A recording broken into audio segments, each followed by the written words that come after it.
আসসালামু আলাইকুম।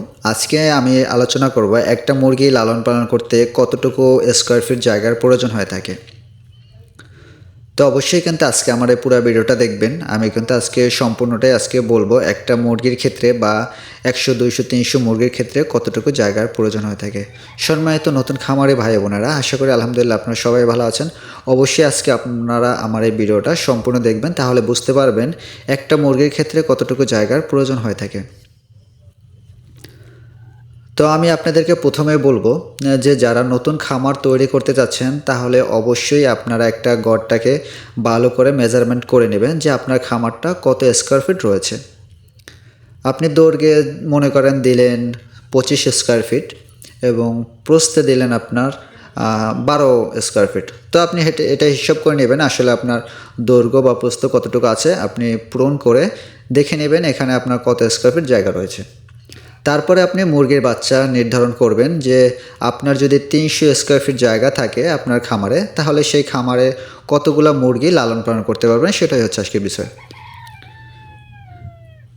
তো আপনি যদি মুরগিটাকে যদি মাংসের ক্ষেত্রে লালন পালন করেন, তাহলে কিন্তু ৩০০ স্কয়ার ফিটে আপনি প্রায় ৩৫০-র মতো মুরগির বাচ্চা লালন পালন করতে পারবেন, একদম জিরো থেকে শুরু করে আপনার যতদিন না পর্যন্ত মার্কেটে সেল না করেন ততদিন পর্যন্ত ইনশাল্লাহ আপনি ৩৫০-র মতো মুরগি লালন পালন করতে পারবেন। আর ডিমের মুরগির ক্ষেত্রে যদি আমি আপনাদেরকে বলি, ডিমের মুরগির ক্ষেত্রে কিন্তু একদম অন্যরকম।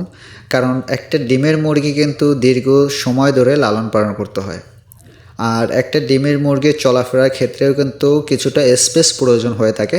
কারণ এই মুরগিটার পেটে দেখা যাচ্ছে ডিম থাকে, কিন্তু অনেকগুলো মুরগি যখন থাকে এক জায়গায়, তখন এই মুরগিগুলো কিন্তু অনেক মারামারি করে। সেই মারামারির ক্ষেত্রে কিন্তু অনেক ক্ষেত্রে মুরগিগুলোর সমস্যা হতে পারে। তাই আমাদের উচিত যে ডিমের মুরগির ক্ষেত্রে একটু জায়গাটা বড় করে দেওয়া।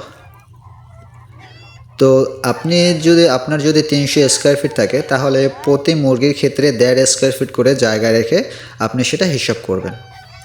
তো আপনার ৩০০ যদি স্কয়ার ফিট থাকে, আপনি সেখানে ২২০টা বা ২০০ মুরগি দেন আপনি ১.৫ স্কয়ার ফিট করে, তাহলে কিন্তু আপনার মুরগিগুলো একটু খোলামেলা থাকবে, মুরগি নিঃস্বাধীনভাবে চলাফেরা করতে পারবে, কোনো একটা মুরগির সাথে কোনো মুরগি ঘেঁষাঘেঁষি হবে না। এই ক্ষেত্রে কিন্তু মুরগিটা আপনার রোগ জীবাণু থেকে অনেক ভালো থাকবে আর মুরগিটা কিন্তু অনেক সুস্থ থাকবে। তো অবশ্যই বুঝতে পেরেছেন আসলে প্রতি মাংসের জন্য একটা মুরগির জন্য ১ স্কয়ার ফিট হলে যথেষ্ট। আপনি ১ স্কয়ার ফিটের মধ্যে আপনি কিন্তু ভালোভাবে মাংসের মুরগিটা লালন পালন করতে পারবেন। আর যেগুলো ডিমের মুরগি রয়েছে সেই মুরগির ক্ষেত্রে কিন্তু ১.৫ স্কয়ার ফিট করে জায়গার প্রয়োজন।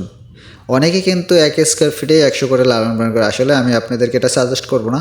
আসলে এটা হচ্ছে পরবর্তীর জন্য একটা ক্ষতিকর বিষয়। আপনি যদি লালন পালন করেন তাহলে আমার কিছু আর আসা যায় না। তবে আমার সাজেস্টে আমি যেভাবে লালন পালন করে থাকি যে প্রতি ১.৫ স্কয়ার ফিটে একটা মুরগি রাখার চেষ্টা করি।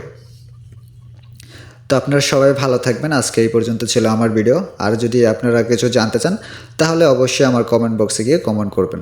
সবাই ভালো থাকবেন, সুস্থ থাকবেন। আসসালামু আলাইকুম।